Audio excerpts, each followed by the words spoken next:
आउज़ुबिल्लाहिमिनश्शैतानिर्रजीम बिस्मिल्लाहिर्रहमानिर्रहीम।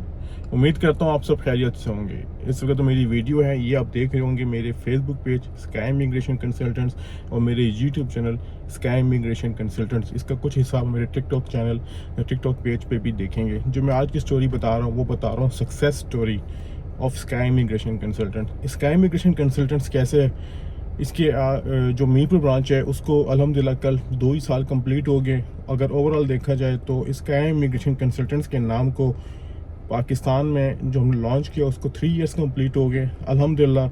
और जो मुझे पर्सनली ये काम करते हुए 8 साल से ज़्यादा अरसा हो गया।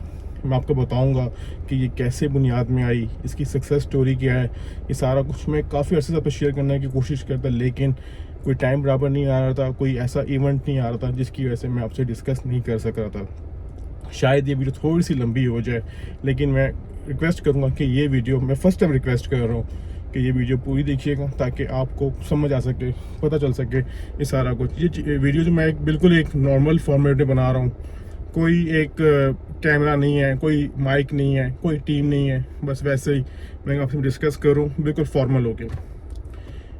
मैं भी एक नॉर्मल सा एक जॉब करता था, ठीक है, लेकिन मुझे शौक़ था, जिम्मेदारियां हैं भी कि मैं कुछ कर सकूं। देखें, जिस बंदे में कोई चीज़ लगन होगी ना आगे जाने की, सीखने की, वही काम कर सकेगा। इस तरह तो मेरे ऑफिस में बहुत ज़्यादा मेरे टीममेट्स काम करते हैं। जब मैं पहले जॉब करता था वहाँ भी काफ़ी टीममेट्स हैं, लेकिन वो अपना एक डिपार्टमेंट नहीं रखते, वो अपने डिपार्टमेंट्स चेंज करते रहते हैं। कभी आज इधर हैं, कल किसी और में, कल बैंक में, फिर किधर, फिर किसी इंश्योरेंस कंपनी में, फिर किसी कंसल्टेंट के बाद फिर किसी, मतलब XYZ, उनका कोई एक नहीं है। मेरी भी ऐसी ही कुछ कहानी है। मैं एक बहुत अच्छी, इंतहाई अच्छी इस्लामाबाद के पोश इलाके में एक, मतलब आप ये कैसे सियासी लोगों के साथ एक जॉब कर रहा था बेहतरीन किस्म की। तो ये हुआ कि मैं बेसिकली मीरपुर से हूँ, आज़ाद कश्मीर, जहाँ मेरी ब्रांचेस हैं। मुझे कुछ ऐसी प्रॉब्लम हुई कि मुझे सब कुछ छोड़ छाड़ के वापस आना पड़ा, लेकिन मैं वहाँ पर भी यही काम कर रहा था। ये बात कहना ज़रूरी है, कर रहा था, लेकिन प्रॉपर वे से नहीं कर रहा था, लेकिन कर मैं यही रहा था, क्योंकि उनके मल्टीपल बिजनेस थे, सारा कुछ जो मुझे करने पड़ रहे थे उनको। आप ये कह सकते हैं कि मैं उनको सबको लुक आफ्टर कर रहा था। मीरपुर में आया, जॉब सर्च करना शुरू की। आपको पता है कि मीरपुर एक फेडरल सिटी तो नहीं है, छोटा सा सिटी है। ऑप्शंस जॉब्स के कम होते हैं, इतने पैसे सरमायाकारी नहीं थी कि अपना कोई अच्छा सा बिजनेस स्टार्ट कर सकूं जिससे मैं फैमिली को एक सपोर्ट कर सकूं फाइनेंशियली।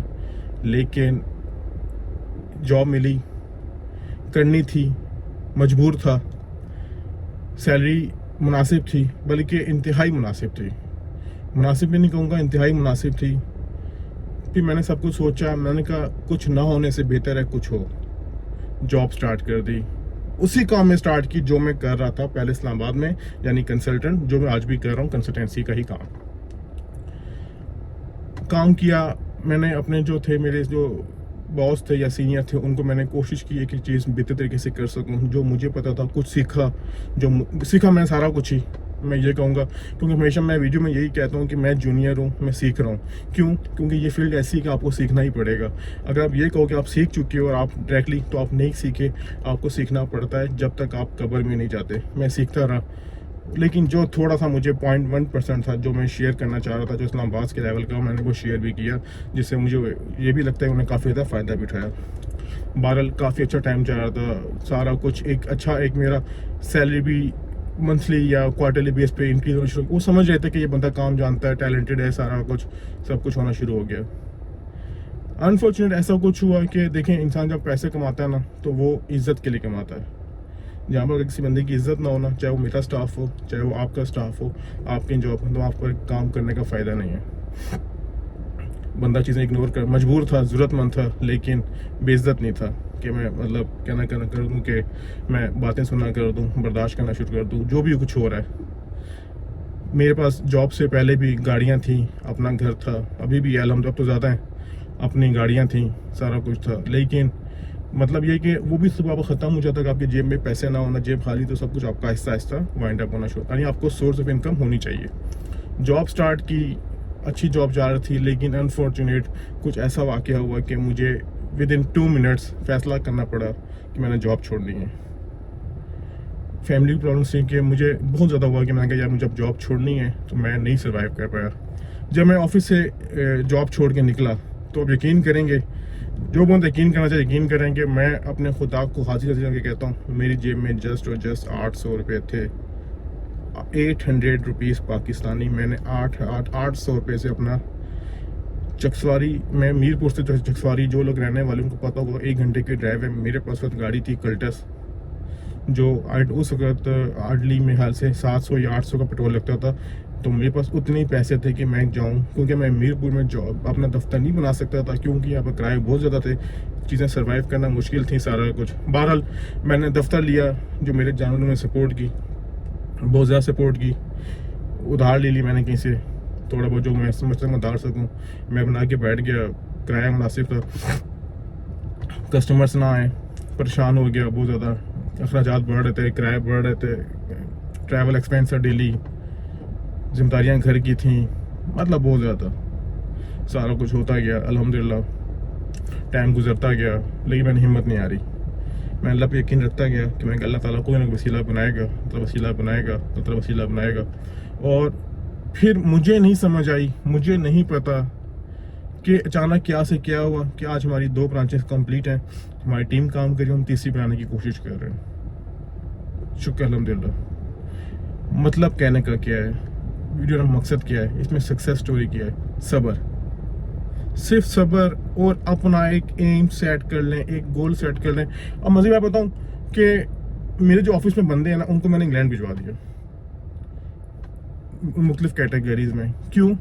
मैं लोगों को आगे लेके चला जाता हूँ, और जहाँ पर मैं जॉब करता था ना, जहाँ से मैंने सीखा है थोड़ा बहुत, वो कहते हैं बस बंदा मेरे पास पाबंद हो जाए। मैं अपनी टीम को ये कहता हूँ कि मैं अगर आप लोगों को ऑप्शन मिलते हैं ना आगे जाने का, तो आप लाजमी क्लिक करो। अगर आपको अच्छी सैलरी मिलती है तो आप लाजमी क्लिक करो। आप मेरे पाबंद नहीं हो, आप मेरे मुलाजिम नहीं हो, आप मेरे लाइफ टाइम के लिए मेरे पास नहीं हो। आप जाओ आगे, अपने अखराजात बर्दाश्त करने की कोशिश करो। आपको कल शादी हो जाएगी, कुछ मैरिड भी होंगे, आपके अखराजात हैं, जो महंगाई जा रही है उसमें बंदा सर्वाइव नहीं कर सकता। अपने आगे जाने की कोशिश करो। लेकिन अब ऐसे भी मेरे पास एग्जांपल्स हैं जहाँ पर मैं काम सीखे, उन्होंने अपना दफ्तर बना, 1 साल बाद उन्होंने दफ्तर बंद कर दिया। क्यों? उन्हें काम नहीं आता था। जब तक आप अपना प्रॉपर काम ना सीख लेना, ये फील्ड साल 1.5 साल वाली नहीं है कि आप साल में बैठे आपने काम सीखा, आपने दफ्तर बना लिया, ऐसा नहीं है। आपको उसमें सालों लगाने पड़ते हैं। मैंने 6-7 साल के बाद अपने दफातर शुरू किए, मैंने मार खाने के बाद, बेइज्जत होने के बाद। अब मैं आपसे अपनी स्टोरी क्यों शेयर की है? स्टोरी इसलिए शेयर की है ताकि आपको समझ आए कि हम लोग मैं किस तरह इस मुकाम पे पहुंचा हूँ, मैंने किस तरह मेहनत की, मैंने क्या क्या सर्वाइव किया, सारा कुछ। अब काफ़ी लोग कहेंगे जी कि आपको बनाया मिल गया, ऐसा नहीं है। इसका इमिग्रेशन कंसल्टेंट्स का जो मैंने मुकाम है, बुनियाद है, मैंने बड़ी मेहनत से रखी है, और इस पर मैं कोई कंप्रोमाइज़ नहीं करता, चाहे मेरे वो घर वाले हों, चाहे मेरे वो स्टाफ वाले हों। मैं कहता हूँ फर्स्ट प्रायोरिटी हमारी क्लाइंट है, हमारा कस्टमर। अगर मैं कस्टमर की बात करता भी ना ऊंची आवाज़ में, तो मैं अपना सर नीचे कर लेता हूँ, मैं उस आगे आर्गूमेंट्स नहीं करता। वजह क्या है? क्लाइंट इज़ ऑलवेज राइट, क्योंकि क्लाइंट की वजह से मेरा बिजनेस चल रहा है। स्टाफ तो मेरे पास नया आ जाएगा, स्टाफ नहीं होगा तो काम चलता रहेगा। अगर क्लाइंट्स ना, मेरा काम ठप हो जाएगा। लिहाजा आप कोई भी मेरी वीडियो देख रहा है तो हमेशा हम क्लाइंट्स को प्रायोरिटी दें, और जो हम लोग ऑफर्स लगाते रहते हैं ना, इसलिए लगाते रहते हैं ताकि क्लाइंट्स हमारे साथ अटैच रहे, उसे पता लगे कि हम लोग काम कर रहे हैं। हमारी फीसिस में अभी भी कहता हूँ गारंटीड से कि हमारी फीसिस इंतहाई कम पूरे पाकिस्तान में, आपको मैं चेंज कर कहता हूँ। हमारी सर्विसेज परफेक्ट है, जो मैं सीखा हुआ मैं अपनी टीम को सिखाता हूँ। और आप हमारे अगर देखेंगे वीज़ा रेशियो हमारे फेसबुक पेज पर जाके, तो अल्हम्दुलिल्लाह मैं ये नहीं कहता कि 100%, लेकिन मैं कोशिश करता हूँ कि हमारी सब कुछ अल्हम्दुलिल्लाह बेहतर है। हम लोग चीज़ें लॉन्च करते रहते हैं, चीज़ें जो हमारे पास होती हैं अपने क्लाइंट से भी शेयर करते हैं। ये थी थोड़ी सी वीडियो सक्सेस स्टोरी के बारे में कि मैंने किस तरह अपना बिज़नेस 800 रुपये से स्टार्ट किया, और आज अल्हम्दुलिल्लाह अल्लाह के फजल से हम लोग एक मुकाम पर हैं। और हम कोशिश करते हैं कि जो हमारे पास स्टाफ है, हमारे पास आता है, हम उसे आगे से आगे लेके जाएं। उन्हें हर तरह की सपोर्ट की जाती है, चाहे वो फाइनेंशियली हो, चाहे वो काम से रेलिवेंट हो, चाहे वो जिस तरह मर्जी हो, ठीक है। और मुझे फ़ख्र भी है कि जो मेरी टीम है स्काई इमिग्रेशन कंसल्टेंट्स की, बहुत अच्छी टीम है, परफेक्ट टीम है, हेल्प करती है अपने जो, अगर मैं कभी ऑफिस में मौजूद नहीं होता, जिम्मेदारियाँ होती हैं, तो मेरे बिहाफ पे, मेरे बैक एंड पे अपने जो हमारे क्लाइंट्स हैं, हमारी फैमिली है, उनको भी लेके चलती है, किसी को नाराज़ नहीं करती। और मैं आपसे भी रिक्वेस्ट करूँगा कि आप हमें जो कॉल्स करते हैं मैं आपको फिर बता दूं कि स्काई इमिग्रेशन कंसल्टेंट्स किसी किस्म का डन बेस पे कोई काम, किसी किस्म का गारंटीड काम और किसी किस्म की वीज़े प्रोवाइड नहीं करता। हमें कॉल्स करके आप हमसे वीज़ा रिक्वायर्ड ना करें। अगर आपने कोई सर्विसेज लेनी है तो हमसे सर्विसेज ज़रूर लें, लेकिन हमारे पास वीज़ों के लिए ना आए। और जो एक और मेन चीज़ है जो बहुत ज़्यादा मैं ऐड करना चाह रहा था, अब शायद मेरा इतना पहुंचता है कि इतना अरसा हो गया काम करते हुए, अब हमें इतनी कॉल्स आती हैं जी कि आप बिलीव नहीं कर सकते, मैसेजेस आते हैं डॉक्यूमेंटेशन असेसमेंट के लिए फ़लाँ। तो हम लोगों ने ये सारा सोचा है कि हम लोग असेसमेंट्स के चार्जेस रखेंगे। वो फ़ीस होगी जो हम लोग उसको कंपेयर करेंगे, जो हमारी होगी कंसिस्टेंसी, इसमें हम लोग उसको कंपेयर कर लेंगे। यानी इसमें ये होगा कि जो बंदा हमसे फ़ाइल प्रिपेयर कराएगा, हम वो फ़ीस जो हमसे एडवांस चार्ज करेंगे वो हम लोग अपने उसकी फ़ाइल में कन्वर्ट कर लेंगे, ताकि उसको बेहतर तरीके से पता सके उसके डॉक्यूमेंटेशन क्या कमज़ोर है और उसकी वीज़ा लेने के चांसेस उतने से ज़्यादा हों। ठीक है, अगर वो डायरेक्टली मेरे पास अगर फ़ाइल प्रिपेयर कराएगा तो ऑब्वियसली हम, अगर उसके फ़ाइल डॉक्यूमेंट्स कंप्लीट नहीं है, फुलफिल नहीं है, पोटेंशियल नहीं है, तो अभी सर रिफ्यूज़ हो जाएगा। तो इसको हम लोग पहले बताएंगे थोड़ा सा चार्ज लेके, भाईजान ये आप डॉक्यूमेंट्स कंप्लीट करें, इसके बाद हम वीज़ा अप्लाई करें, जो आपके हमें एडवांस दे रहे हैं वो आपकी फ़ीस एडजस्ट हो जाएगी आपकी कंसिस्टेंसी फ़ीस में, जिससे आपके वीज़ा लेने के चांसेस भी ज़्यादा से ज़्यादा होंगे और आपके बेहतर से बेहतर आपका काम होने का चांसेस होगा। तो ये थी इन्फॉर्मेशन, सक्सेस स्टोरी जो हमने मल्टीपल में डिस्कस कर ली। उम्मीद करता हूँ कि ये इन्फॉर्मेशन आपको क्लियर हुई होगी। जो सक्सेस स्टोरी हमारी पसंद आई होगी, मैंने डिक्लेयर की ज़िंदगी में फ़र्स्ट टाइम जब से मैं काम कर रहा हूँ। तो ये वीडियो शेयर भी कीजिएगा, अपने दोस्तों को बताइएगा कि सक्सेस स्टोरी क्या होती है। और अगर इस बात पे कोई मैंने बात को नामुनासिब की हो तो उसके लिए मैं माज़रत भी करता हूँ। और अपना ख्याल रखिएगा, दुआ में लगाता हूँ कि बहुत जल्द नई इन्फॉर्मेशन के साथ। बहुत शुक्रिया, खुदा हाफिज़।